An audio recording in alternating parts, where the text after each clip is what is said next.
Bienvenidos a Glorias Deportivas, segunda temporada. Hoy vamos a hablar un poquito de básquetbol. Estamos con un gran referente de nuestro básquetbol. Estamos hablando de Roberto Taylor. Roberto, gracias por venir a los estudios y gracias por permitirnos charlar y conocer un poco más la historia. No, hola Nati, buenas tardes a toda tu audiencia y bueno, siempre es bueno recordar algunas anécdotas viejas. Mira que hay muchas, ¿eh? Algo que pasaron muchos años. Pasaron muchos años que te vos, pero vamos a arrancar por el principio. ¿Cuándo el básquet? ¿Por qué el básquet? ¿Quién te motivó? Bueno, el básquet yo arranqué desde los 9 años, 8 o 9 años, como ir a probar, hacer algún deporte, acompañado por el zurdo Puceto, íbamos los dos. Después tuve ahí una incursión en fútbol. ¿Ya? Fui a fútbol, creo que 2 prácticas. ¿Defensor? En esa época practicaba en Talleres, no me puedo acordar quién era el técnico. Atlético, no sé, no recuerdo, no tenía básquet, no me acuerdo cómo, hace muchos años. Y bueno, fui 2 prácticas y no me gustó. ¿Mirá? No me gustó, no me sentía cómodo, no era buen jugador, al margen de eso. Y no, bueno, era el básquet. Entonces, no sé si era el básquet, pero era lo que me gustaba. Era lo que me gustaba y bueno, ahí empecé a ir de la mano del Flaco Camuso en esa época. Y bueno, y ahí no era muy habitual, por ejemplo, en mi barrio, que los chicos, que yo vivía detrás de lo que era el monte, que los chicos fueran al club atlético y menos el básquet. Claro. Porque como que estaba medio solo en esa época. Pero bueno, me enganché, me gustó y bueno, desde esa época hasta ahora sigo ligado. Como siempre, ligado. Sigo ligado al básquet. Ahora, Roberto, ¿qué tiene el Flaco Camuso? Porque con el que hablas es como que el Flaco Camuso es un ícono en el básquet de aquel momento. Sí, no sé qué... que lo que lo hacía distinto, o lo que por lo menos él era muy llevadero a las prácticas, tenía su método de castigo, cuando vos, no sé, no te salían las cosas, no las hacías bien, te mandaba a mojarte la cabeza debajo de la canilla, algunas cositas así Sí, que eran propias de esa época. Hoy seguramente tendría un juicio, pero bueno, también yo veo que en esa época, o en mi época, los papás no se intrometían a lo mejor en la vida deportiva. Si bien yo siempre tuve a mi mamá, mi hermana, mi viejo en menos escala, que me seguían a todos lados. Pero lo siguen ahora todavía. La tele todavía sí lo sigue ahora. No se entrometían en que mi hijo tiene que jugar, eso ha cambiado un poquitito, o sea, hoy, sí, ha cambiado un poquito, hoy la mayoría de los papás se cree que tienen a Ginóbili en casa, no le dan el tiempo necesario al chico para que madure para jugar. Te estoy hablando de mi punto de vista, después de ver muchas cosas, entonces, y bueno, le parece que con 16 años tiene que ser un jugador de primera, y le falta madurar. A lo mejor con 16 años puede estar jugando en primera. Yo mi primer partido en primera lo jugué a los 15 años, Mirá. pero 2 minutos, 1 minuto. Claro, no hay que jugar los 40. No hay que jugar un partido, entré un ratito. Y después me he comido banco muchísimas veces. No sé, íbamos hasta Tostado y yo capaz que no jugaba. Pues jugaba los que realmente en ese momento estaban bien. Yo era de la camada de los más chicos.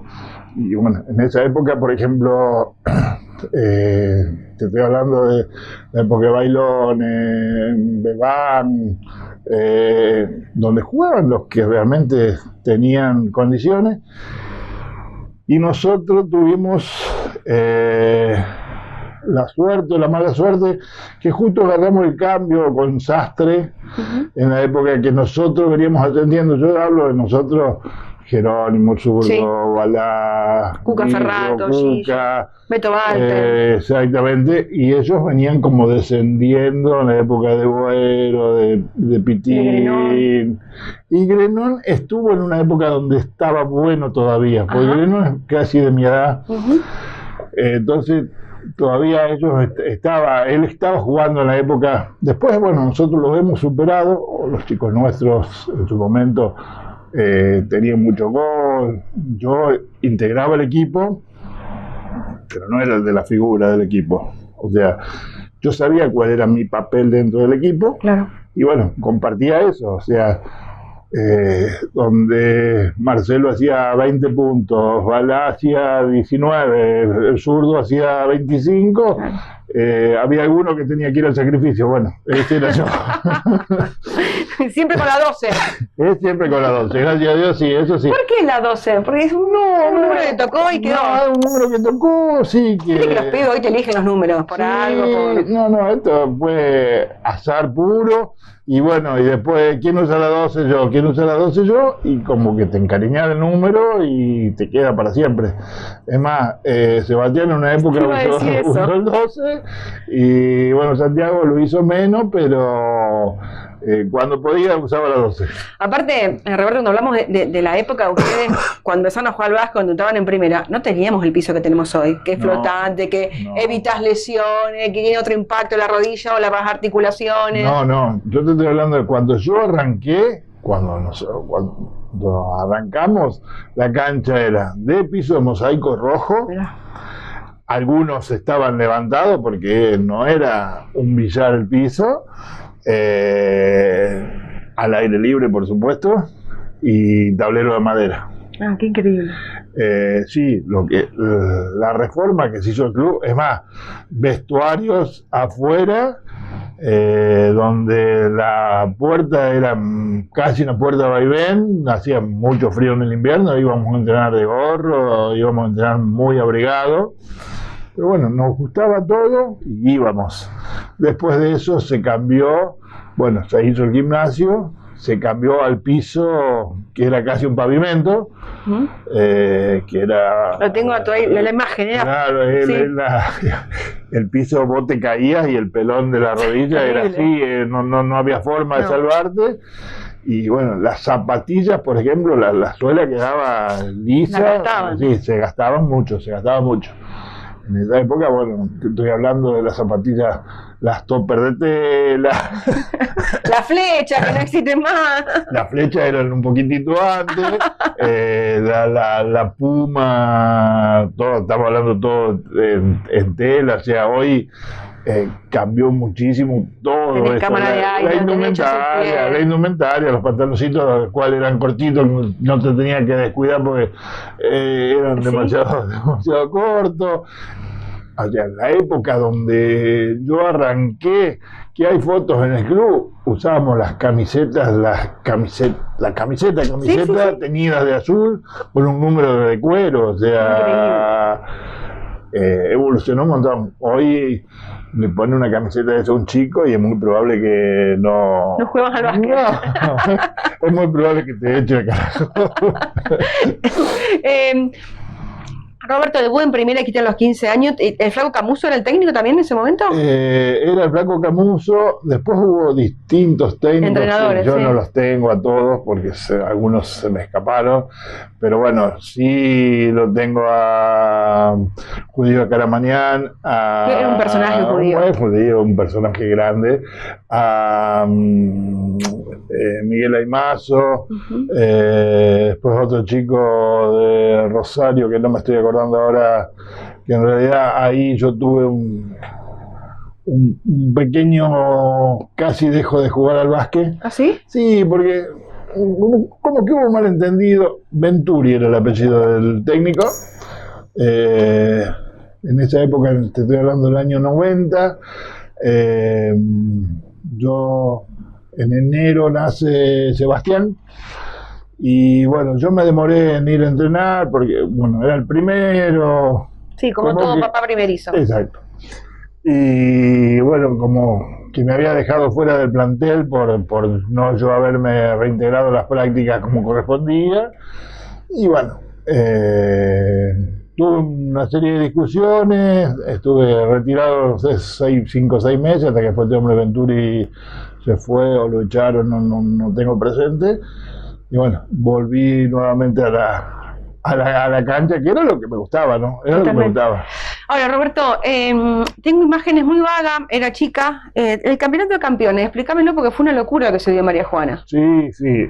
Aparte, los nombres y los equipos, Sí. que yo lo leí otro día, la Copa Armando Cisneros, y decís, che, estuvo María Juana hace 40 años atrás, 30 años atrás. Bueno, en esa época Rosario Central, por ejemplo, estaba dirigido por el Bubi Levián, que fue un personaje en Rosario, Cisneros, Córdoba, Montanini, jugadores de selección, no me acuerdo tanto, pero fueron jugadores de selección, bueno, no sé, Esperanza, con Pepote como técnico y bueno, Montanini me parece que era un tirador de que tiraba de mitad cancha, no estaban los triples de esa época, tiraba de mitad cancha, las encestaba todas. Colón de Santa Fe con Banlaque, Fernández, Mendoza, Carlucho, y nosotros éramos pirinchitos. Pirinchito, en su momento Unión con el Yeti Gutiérrez, y que fueron todos jugadores nombrados en la provincia, o sea, todos jugadores seleccionados de la provincia y jugaban en contra nuestra. Bueno, el campeonato ese de campeones, el cual se hizo acá, donde había muchísima cantidad de gente, 700, 800 personas en los partidos, con papelito, con bombo, con bandera. La unificación de las dos hinchadas. Exactamente eso. Me acuerdo de eso, te cuentan eso. No, sí, cuando nosotros entramos a la cancha y ver la hinchada de Talleres con sus banderas, con sus bombos, fue muy emocionante. Y ya estamos yendo y poner piel de gallina a mí, porque es como que lo siento y lo vivo, y las tribunas puestas mirando de espalda hacia el sector sur, claro, completo, y entraban por donde siguen entrando ahora, claro, que la esquinita.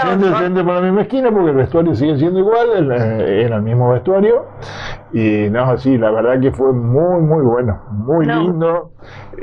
También, yo no te puedo precisar, ahora el año que salimos campeones de desastre, donde los bomberos nos esperaron en la ruta, con gente, con auto, con eso. Pero aparte, Roberto, te cuentan aquellos amantes del deporte, y uno que pregunta porque ama lo que hace, no había entrada, tenía que comprar anticipada la entrada para ir al básquet. Es más, te digo, hubo épocas donde era tanta la pasión que se vivía, que a nosotros nos concentraban. Mirá. Nos concentraba. Bueno, en la época que jugamos la final con San Jorge, en cual estaba Joe Pay, que fue el único que no concentró. Que se puso después no sabemos qué pasó, después no sabemos qué pasó, pero fue el único que no concentró. Nosotros concentramos en San Francisco, porque los dirigentes con buen estilo en su momento, no querían que nosotros estemos metidos en salir a la calle, che, ¿cómo está para esta noche? Che, y era... Así, la gente era la presión. Sí, entonces, como que bueno, estuvimos, no te digo aislados, porque si bien entre nosotros estuvimos en un hotel en San Francisco, que también fue lindo, porque siempre se comparten cosas. Sí, aparte unís vínculos. Exactamente, unís el grupo, y en ese momento el grupo era muy, muy unido. Es más, yo no te puedo precisar la época, pero hubo una época en la cual nos fuimos todos con la familia a pasear a Carlos Paz en el colectivo del club. Que sí, tendrá historia ese colectivo. En esa época estaba como chofer Aníbal Mondino, que no hace tanto, yo por mi trabajo voy a Barranca y lo crucé en Barranca y estuvimos charlando, bueno, y cada vez que paso por Barranca paso a saludarlo, tiene una roticería, y bueno, son cosas que por ahí te va dejando el básquet, de gente que, bueno, él ni siquiera era de acá, pero bueno, el vínculo quedó y está bueno, Ese campeonato de campeones, Roberto, que vos hablás y que te emocionás y demás allá de la gente, era lo que ustedes emanaban hacia afuera, porque creo que era el equipo del pueblo, ¿me entendés? Era el equipo del pueblo, no era el equipo de... No, era el equipo del pueblo. Era el equipo del pueblo, y en esa época estaba Porcari, que si bien era Avenida de San Francisco, pero era un un jugador más, digamos, que era del pueblo. El Colo Porcari. Bueno, también él sí, por ejemplo, fue un buen refuerzo para nosotros y también nosotros lo tomamos como un refuerzo, o sea, no como alguien que nos venía a competir. Hoy por ahí los chicos te toman más como, uy, me lo trae la fulano, va a competir conmigo, va a jugar más que yo, va a jugar menos que yo. En esa época no existía eso. Y hoy, lo que tampoco existía en esa época, distinto a lo que está pasando ahora, es la estadística. Claro. Hoy se juega mucho, por lo menos lo que me parece a mí, que hay muchos equipos que tienen jugadores muy estadísticos. O sea, que juega, por ahí no digo que no le interese que su equipo gane. A todos les debe interesar. Yo no creo que nadie juega para perder. Pero si su equipo pierde y él hizo 25, no estuvo tan mal el partido. Claro. En esa época no se miraba, o sea, yo muchos partidos he hecho 0 o 1 punto y nosotros ganábamos y yo era el más feliz de la historia. Totalmente. Y hoy el que juega por un dinero a lo mejor distinto, a lo mejor vos ganás como partido, pero si vos hiciste un solo punto y en la estadística tuya no te suma, no siempre es bueno. No, ni hablar. No siempre es bueno. Pero bueno, a ver, yo lo estoy viendo por una visión de 64 años. Capaz que vos que sos más joven lo ves distinto. Y aparte de otra cosa, hasta el reglamento ha mejorado, no, depende, pero ustedes juegan 20 minutos corridos. Claro. Se cortaba 20 minutos, el entretiempo de 15, 20 minutos. Claro, se cortaba 20 minutos, los relojes eran distintos, ¿no? El que manejaba era distinto. Claro, daba para algunas cositas, los relojes vos lo parabas y lo marchabas. No se jugaba el corrido, se paraba, pero eran 2 tiempos de 20 minutos. Claro, no es que ahora tenés 4 tiempos de 10, claro, como ahora. Se paraba el reloj, a veces se paraba, a veces no se paraba, pero nadie se enteraba, solo el de la mesa se enteraba. Claro. Entonces ahí daba muchas. Hubo partidos donde hubo alguna suspicacia, no sé, los 3 segundos duraban 10 o los 10 segundos duraban 3. Eso también. Hubo muchas cosas de esas. A ver, yo considero que el básquet cambió, si bien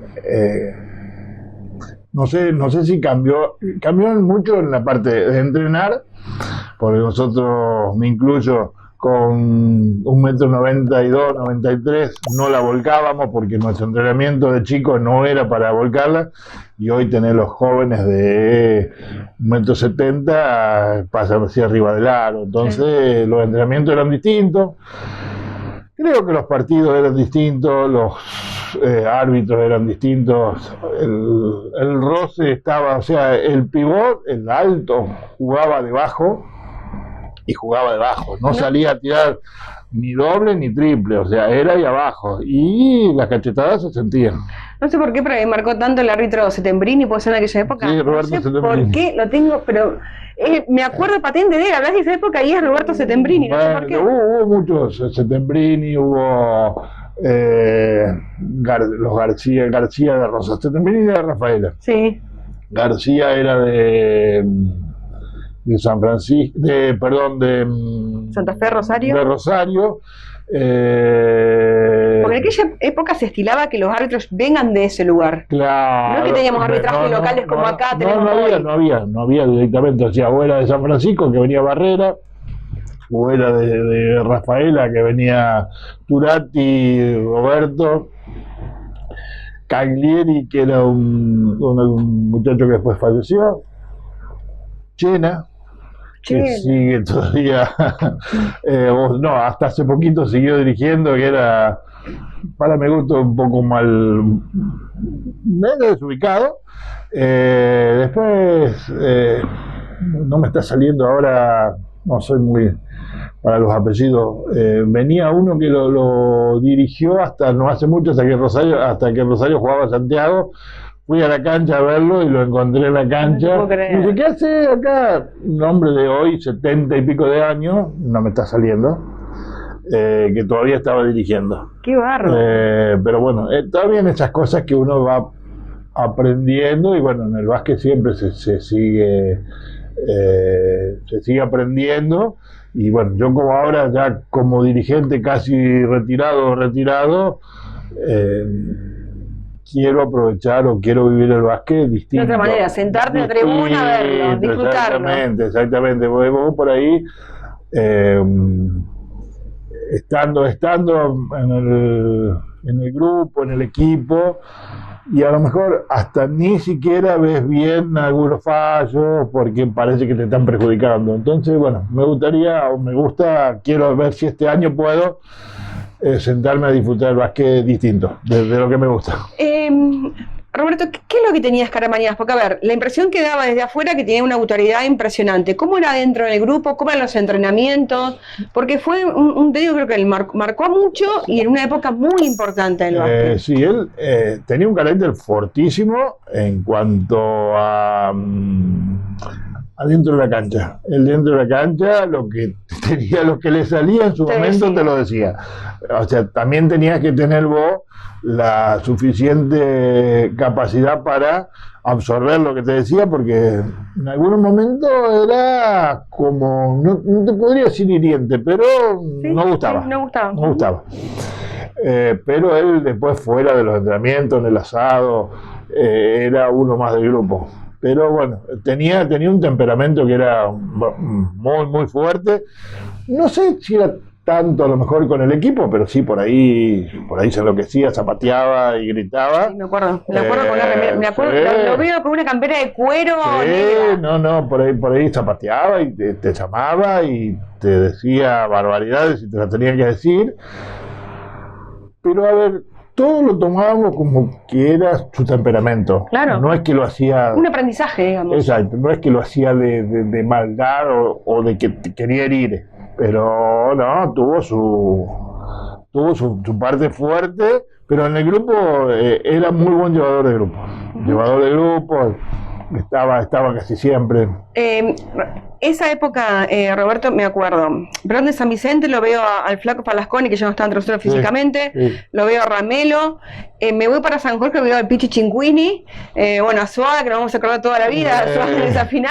Sí. Veo a Sastre y me acuerdo, no sé, se viene Bueno, Grenon, Tibaldi en su momento. Bueno, hay un nombre importante. Ahora, en una época el básquet, era una competencia. Sí, era una competencia y ¿sabés lo que era bueno? No nos olvidemos de Sergio Brito. Claro, lo que era bueno era que éramos todos locales. O sea, cada uno defendía lo suyo. Dentro de la cancha éramos muy complicados, o algunos, donde iba el codo. Y vos salías de la cancha y terminaba esa competencia desleal, pero nunca nos quisimos, digamos, con mucha gente. Sí. Hoy, después ya de grande... Santa Raíz. Sí, exactamente. O sea, a mí me tocó que Sebastián jugó en San Vicente y terminaba el partido y y me iba a comer con Tonetti, con el loco Bofelli, ¿cuál fueron? Con Canali. Todo referente de aquel momento. Claro, de aquel momento que compartimos, y en su momento no era buena la relación jugador en cancha, pero después quedó todo bien. Ahora, digamos. ¿era más clásico en ese momento, en ese tiempo? ¿Era más clásico Brown que Sastre o Sastre que Brown? ¿O fue picante con Atlético San Jorge por esa final que todos recuerdan? No, yo creo que lo picante nuestro siempre fue con Sastre. Hasta que nosotros lo superamos en calidad en su momento. Después San Vicente subió su nivel y ya que el clásico como que era con San Vicente. Y con San Jorge, sí, San Jorge la final esa que nos marcó muchísimo, que hemos perdido, donde el cual la Soaga no había hecho 37 puntos. Sí, una barbaridad. No hubo forma de... ese partido, que fue uno de los últimos, creo, mío, también había muchísima gente en la cancha. También hubo, no sé la cantidad, pero hubo mucha gente, vino mucha gente de San Jorge, mucha gente de acá. En esa época se estilaba ir mucho al básquet. Se estilaba. Hoy... Era la salida del sábado de noche, era ir al partido de básquet y después salir a cenar. Exacto. Eso hoy no es tanto.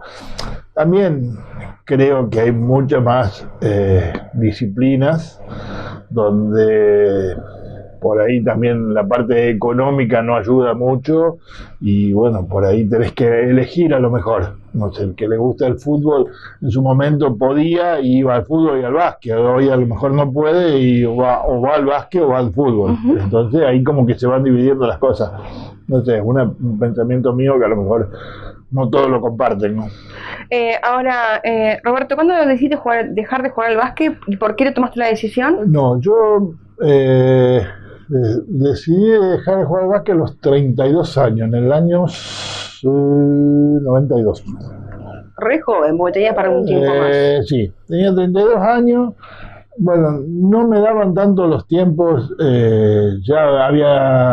estaba por nacer Sofía, te llevaba, ir a entrenar todos los días te llevaba un tiempo, el trabajo. Bueno, había resuelto, estaba en su momento con mi casa, como que no me estaban dando los tiempos.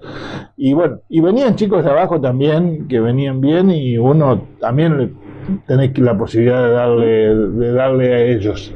Entonces, bueno, ahí resolví que ese año no iba a entrenar, que no iba a jugar. Si bien iba a correr, pero así, no con una obligación.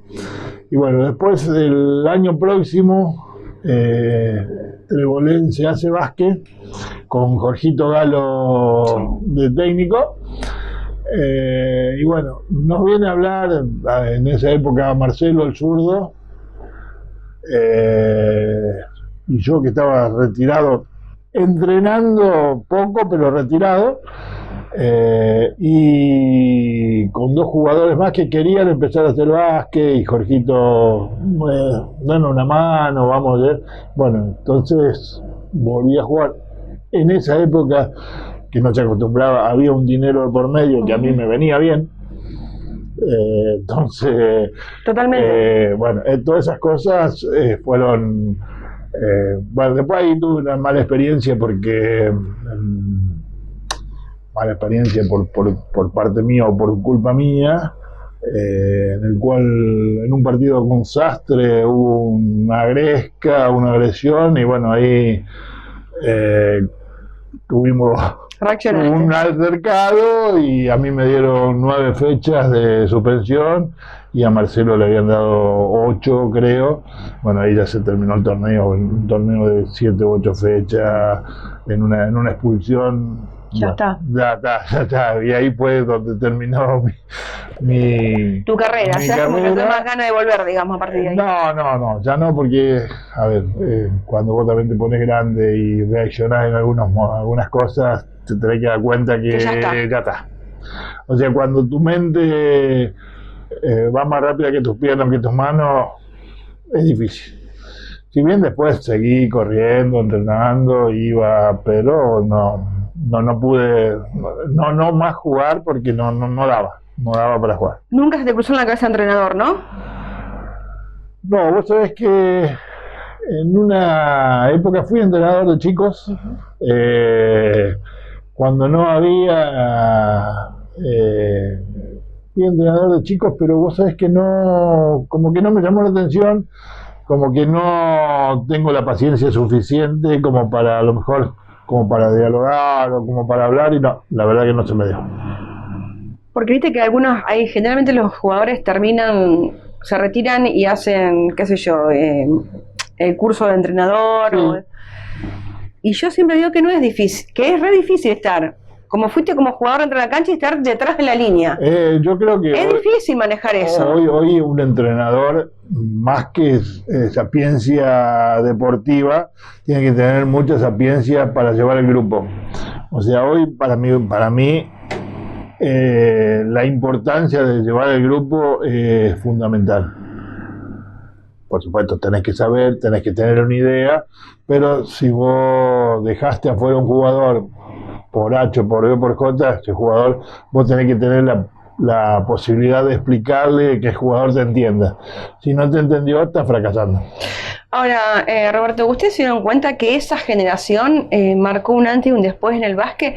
Que fueron reflejos de muchos de los chicos de aquellos que empezaban alguna actividad, querían ser como los Roberto Taylor, como los Cuca Ferrato, como los Balá, como los Jerónimo, como los zurdos. Sí, en realidad yo creo que Zurdo, Marcelo fueron más figuras en Balá, Cuca. Yo no me siento tan responsable de eso, porque si bien era parte del grupo y era parte, los buenos jugadores eran ellos. O sea, yo era parte de un grupo donde me tocó participar. Los duelos de Jerónimo con Carlito Ramelo. Claro, bueno, y con el Pichichinquini, y bueno, y los duelos, no sé, Balá, Everard, no sé, Taylor Buero, había cruce, había roce, ¿no es cierto? Y bueno, la gente iba también a ver un poquitito todas esas cosas, y por supuesto que quería que vos ganés y que quería que vos festejes, pero bueno, hay veces que, yo te digo, uno de los malos momentos que me parece a mí, que me marcaron y que los tengo muy presentes, es cuando la primer semifinal que jugamos con San Jorge, ganamos esa semifinal y el flaco Camuso, que ya había vuelto como técnico en su momento, nos había dicho que le teníamos que dedicar el triunfo a su hijita que había fallecido. Sí, me acuerdo de esa época, de la hija, sí. Entonces, una enfermedad terminal. Sí, una enfermedad terminal, y a él le sirvió, al flaco estoy hablando, le sirvió un montón estar en un grupo, porque es difícil, había caído, y bueno, y era su única hija, había que entenderlo, ¿no? Sí, sí. A lo mejor uno en su momento, con 20 y pico de años, no te das cuenta, conciencia. Y hoy con 60 ya tenés otra visión de la vida, y bueno, y para él fue muy importante. Y para nosotros, que él haya tenido la paciencia o que haya agarrado nuevamente para poder salir adelante, también fue bueno. Totalmente. Ahora, ustedes no tenían problema de construcción de grupo, ¿no? No. Como hay ahora, ¿viste? Cuando con los técnicos ahora, y como decís, es difícil el grupo. No, en este momento no, porque te digo, cada uno tenía formada su posición dentro del grupo, sabía quién era el que tenía que hacer los goles, quién era el que tenía que marcar, quién era el primer suplente, quién era el segundo suplente, estaba más o menos casi todo acomodado, y no había una competencia feroz entre nosotros, o sea, éramos todos amigos, éramos todos compañeros, bueno, íbamos todos al mismo boliche, sí. Era un grupo compacto. Que María Juana, creo yo todavía que se sigue destacando por eso, que para mí lo fundamental de todo esto, que muchísimos clubes no lo están haciendo, es: termina el partido, ganamos, perdés, te sentás a comer un asado, un pollo, una milanesa, lo que sea, un sándwich, lo que sea, a compartir, y ahí se liman algunas experiencias que por ahí quedaron en el juego, creo yo que, porque cualquiera de nosotros lo notamos, hay veces que, no sé, hay uno que está solo y no se la diste, y no me la diste, y bueno, después ya más frío, ya más charlado, esas asperezas se pueden limar ahí, y yo veo que en muchísimos lugares donde nosotros vamos, que bueno, vos lo ves también, sí, porque sos parte del grupo, nosotros compartimos una cerveza, un sándwich, y los demás cada uno para su casa. Y bueno, hoy María Juana sigue teniendo eso. Pero desde siempre, María Juana. Desde siempre. Vos imaginate que yo lo recuerdo a Orlindo Mingori, esposa, cocinándonos a nosotros. Llegábamos y teníamos el asado, o cocinando donde fuéramos a estar, donde esa gente realmente dejó el corazón para el básquet, sí. O sea, con chicos en su momento, mucha gente que pasó por María Juana, que dejó mucho para el básquet. No sé, te puedo hablar de... Me voy a olvidar de muchos seguramente, pero Bartolo Boneto, Cornali, Ringo Cornali, Lucho Bailone, me estoy olvidando de un montón, Tofito, Bichito Pairetti, donde eran grupos que se iban armando. El doctor de la rutina cuando fue doctor, médico del plantel. Está la imagen grande, la gigantografía del médico del plantel con Bichu Taylor de ayudante. Bueno, también nosotros tuvimos que fue era una unión bárbara y en realidad siempre nos hacía reír Robertito Stapinato como utilero nuestro. Vos imaginate Roberto entre todos nosotros grandotes, Farina, y de algunos me voy a olvidar, le pido mil disculpas del que me estoy olvidando, porque fueron muchos. Yo estoy tratando de repasar la foto que hay en muchos años, o sea, en esa época Gastón Cornali y el Chano Cornali, chiquitos de 5 años, 4 años, no sé, 6, no le puedo recordar ahora, y venían al vestuario a entregar la camiseta y sabían el número de cada uno. Venían al vestuario porque Norberto en su momento jugaba, entraba al vestuario, vos tomás la 12, vos la 4, vos... todas esas cosas, bueno, sí, cuando íbamos a entrenar con el Galleguito García, que era así, metido en el medio, todas cosas que suman. ¿Estás seguro? Suman, y bueno, te vuelvo a repetir, seguramente, y pido disculpas, me estoy olvidando de muchísima gente que estuvo, pero bueno, por ahí los que más te marcan, o a lo mejor vendrá otro personaje o otra gente y se acordará de otras personas. De otras, sí. Ahora, Roberto, cuando llegó el americano Juan aquí a María Juana Joe Pay, que fue el único que llegó a jugar aquí, fue todo nuevo para María Juana, un norteamericano. Yo me acuerdo que estaba acá frente a la radio, así pues estamos acá al frente, que vendían la manzana con el pochoclo ahí afuera. Bueno, fue todo una ciencia porque, a ver, fue todo un éxito el momento de que lo trajeron, porque aparte era un excelente jugador.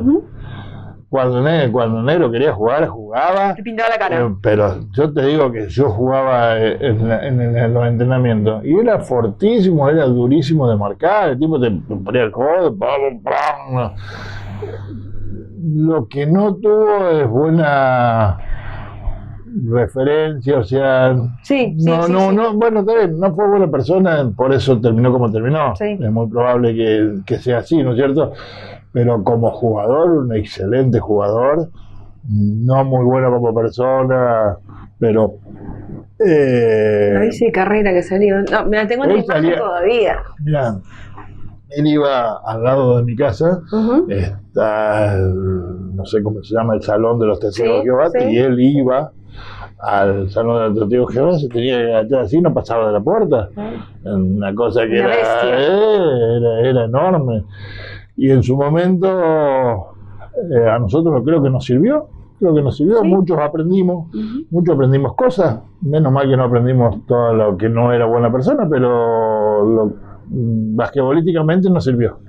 Ahora, Roberto, tuviste hijos todos vinculados al deporte. Sofi, selección argentina, vóley, selecciones de la provincia, del oeste, muchos títulos con Atlético María Juana, muchos títulos con las selecciones, Liga Nacional en su momento, con Atlético María Juana, que fue histórico en ese momento. Sebastián, que marcó una época y fue parte del ascenso de Atlético María Juana en el 2011. Santi, que fue campeón provincial históricamente con ese terrible equipo que tenía Atlético María Juana. Me acuerdo haber relatado los partidos allí en Rosario, en Náutico. ¿Cómo lo llevabas a eso? ¿Cómo lo acompañabas? Porque es difícil, ¿eh? Sí, a ver, yo tengo la suerte de que todas esas cosas me gustaban y lo hacía con gusto. O sea, había que salir para ir a Tostado porque había un partido de básquet y bueno, se preparaba el auto, se cargaba el mate, se iba a Tostado. Había que salir a llevar a Sofía, no sé, a Paso de los Libres para entrenar con la selección y vamos a Paso de los Libres. O sea, todo eso tiene un costo económico, pero con los resultados yo recibía un costo que no me importaba lo económico. Sentimental, emocional, y el compartir con tu hijo momentos que nunca más ibas a compartir. Exactamente, es más, te digo, he ido cuando Santiago empezó en Rosario, jugaba para un equipo de médicos que jugaba un comercial los sábados, y bueno, yo me iba de acá a ver un comercial de básquet. Y bueno, me gustaba, lo seguía. Bueno, pasó lo mismo con Sebastián en Córdoba, cuando jugaba, Sebastián alcanzó a jugar en Hindú, y bueno, cuando el partido era más o menos lindo, y me iba a Córdoba a verlo, y bueno, lo que voy a decir, lo de Sofía fue a lo mejor el tope, digamos, porque llegar a selección argentina fue una locura, yo me acuerdo desde un pueblo. O sea que algo tenía. Yo creo que casi todos, los tres míos, estoy hablando de mis hijos, ellos optaron no por vivir del básquet, sino por vivir de sus respectivas profesiones. Entonces, y disfrutar del deporte. Exactamente. Entonces, bueno, ellos ahora están haciendo su profesión, Sofía como kinesióloga, y bueno, está haciendo la parte está estudiando medicina también, está ligada al vóley de náutico, que jugó liga, y bueno, estuvo ligada el anteaño, fue la kinesióloga del equipo, después por problemas también de horario, de tiempo, porque por ahí tenían que ir a jugar a Buenos Aires un jueves, y bueno, y ella no podía perder por su trabajo, por sus turnos. Bueno, Santiago, que eligió también su profesión de médico y dejó un poquito el básquet de lado, pero tenía muy buen potencial para mi gusto como jugador. Y Sebastián, que pudo jugar donde estuvo, y bueno, después una lesión interesante en su rodilla, lo dejó fuera. Pero no, la verdad que los chicos míos, más que deportivamente, estuvieron bien, y yo, la verdad que contento de que hayan podido disfrutar y que yo también los haya podido disfrutar. Porque aparte, Roberto, vos te pones a pensar, marcaste una época vos con este equipo de básquetbol siendo campeón y siendo una locura María Juana en ese tiempo en básquetbol, porque se respiraba básquet. Seba fue parte de un equipo que marcó una historia también, que fue el ascenso. Lo que no se dio en aquel momento se dio casi 30 años después. Seba con un título en divisiones inferiores que jamás hubiese pensado en María Juana que sea título, y que venga a Atenas de Córdoba a jugar acá, y hoy ve a los pibes de Atenas de Córdoba jugando en Liga Nacional. Y ver a tu jugador como Agustín Pautazo jugando en Liga Nacional. Y después Sofía con la selección de Argentina, o sea, marcaron historias, épocas, momentos. Sí, ese equipo, yo creo que una pena, el equipo estoy hablando de Santiago, de Agustín, de Guido, de Alexis, de Caco, de todos los chicos que estuvieron. Chicos de Mondino, Caco, Ayrton. Claro, todos esos chicos, este chico de Barachú, que no me Mauricio. Bueno, todos esos chicos que hoy serían jugadores, bueno, por distintas circunstancias dejaron de estar. Hoy María Juana tendría un muy buen equipo, estaría situado bastante arriba, digamos, en la provincia. No habría brecha con Santa Paula. Exacto, no habría, y seríamos todos jugadores locales. Bueno, esas cosas uno habla pensando, digamos, por supuesto que nada se va a dar como vos querés, pero hubiera sido un lindo o muy buen recuerdo tener todos los mismos jugadores en su momento, porque ese torneo que se jugó, que hemos ganado en Tostado, que hemos ganado en Rosario, en Tostado con muchísima gente, o sea, fue un muy buen grupo de chicos, pero fue un muy buen grupo de padres acompañando a los chicos, porque bueno, hemos tenido la suerte de, no sé si suerte, hemos tenido la capacidad de organizar 2 torneos de María Juana, donde darle alojamiento a 6 equipos, darle comida, había que trabajar. Pero aparte, había que trabajar. y la parte final, cuando se jugó las semifinales a nivel nacional acá, Sí, así acá María Juana. Sí, que vino Corrientes. Claro, Regata de Corrientes, Atenas de Córdoba, todos equipos que en ese momento eran top en Liga Nacional. Claro, exactamente. Y vos jugabas con tu María Juana, que no teníamos un nombre. Y no nos fue muy mal, a pesar de que ellos tenían gente reclutada y nosotros jugábamos con todos chicos nuestros. Te diría que no fue muy bien. Quedó grabado Baulet, por ejemplo. Claro, Baulet, este otro chico, yo soy muy... Sí, hay unos cuantos. Sí, yo hoy para los apellidos estoy medio complicado, pero bueno, es más, hablando a veces así che, ¿te acordás de ese que vino a jugar con fulano, con Hindú? Había venido Hindú de Córdoba. Hindú de Córdoba. Y bueno, por ahí yo no los tengo muy presentes porque eran chicos, pero no, ese fue también una época muy buena del básquet. Bueno, si vos te recordás, cuando fuimos con una super ventaja a jugar a Reconquista, y hemos 22 llevado, puntos de diferencia. Exacto, hemos llevado no sé, 80 personas, 90 personas a Reconquista, en colectivos, en autos particulares. Bueno, todas esas cosas también las hacía porque el grupo también era bueno, porque los jugadores, y porque todos creíamos que de allá nos veníamos con el ascenso. Que sirvió, que evidentemente sirvió para despegarle al año siguiente. Bueno, está bien. En ese año siguiente, donde los chicos tenían muchas ansias, muchas ganas, bueno, por supuesto. Sí, se salieron a comerse la vida, ¿no? Exactamente. O sea, sí o sí había que ascender, y bueno.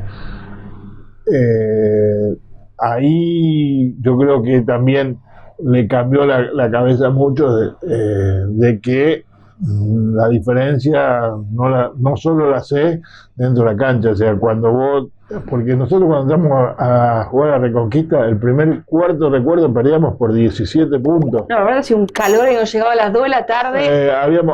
Perdíamos por 17 puntos, nos habían limado en el primer cuarto, nos habían limado los 20 puntos que teníamos a favor, entonces como que todo el partido nos enfriamos y no pudimos, o sea, ellos nos cachetearon de entrada en su momento, y bueno, pues una pérdida que nos vinimos todos muy dolidos, porque hacer 300 y pico kilómetros después de haber jugado y haber perdido fue duro. Recontra duro.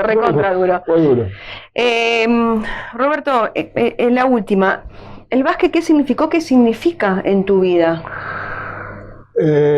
Mira, te podría decir que cosas muy importantes. El básquet me dio la posibilidad de trabajar en María Juana, en el Molino, porque había una vacante, y yo en su momento estaba jugando en el Sportivo Belgrano de San Francisco. Me invitaron a trabajar en el Molino, un previo examen que no era gran cosa, pero bueno, fue un previo examen éramos creo que 4 los aspirantes, y me invitaron que si entraba a trabajar en el Molino jugaba al básquet para María Juana, por supuesto que era lo que yo quería. Yo en su momento me fui a jugar al Deportivo Belgrano, no por querer ir a jugar al Deportivo Belgrano, sino porque no tenía trabajo en María Juana, y bueno, me habían ofrecido una parte laboral, uno en ese momento no se cobraba por jugar, pero sí uno tenía que vivir, así que bueno, yo me fui a jugar al Deportivo Belgrano. Cuando tuve la posibilidad de volver, entré a trabajar en el Molino. El año que viene va a ser 45 años que estoy haciendo lo mismo, o sea que me dio la posibilidad de vivir en María Juana, de trabajar en un lugar de María Juana, una empresa muy importante que me aguantó durante mucho tiempo, de que mis hijos hicieran un deporte, de que ese deporte fuera para el mismo club donde jugué yo, y me dio muchas satisfacciones. Me dio de la otra. Sí, seguro. Pero prefiero quedarme con las satisfacciones, y bueno, y de alguna forma, uno siendo dirigente, creo que le termina devolviendo lo que te dio un poquito. a ver, es mi pensamiento. Un jugador que vos traes de afuera, que juega 1, 2 temporadas y se va, nunca puede ser dirigente. Por lo menos de tu club. Entonces, y si vos vas mamando el club y vas viendo, y es muy probable que después cuando vos seas dirigente vas viendo el sacrificio que hicieron los que te tuvieron que tener o lo que te tuvieron que tener. Entonces, me dio muchas alegrías, te vuelvo a repetir, me dio de las otras también, pero hoy puedo decir que salgo a la calle y tengo muchos conocidos por el básquet de la época de jugador, de la época de dirigente, y bueno, da algunas satisfacciones, hay mucha gente conocida, y bueno, como todo, tendrá alguno que te quiere un poquito más, alguno que te quiere un poquito menos, pero bueno, es la ley de la vida. Gracias, Roberto, por la charla. No, por favor, gracias a vos, muy atento por invitarme.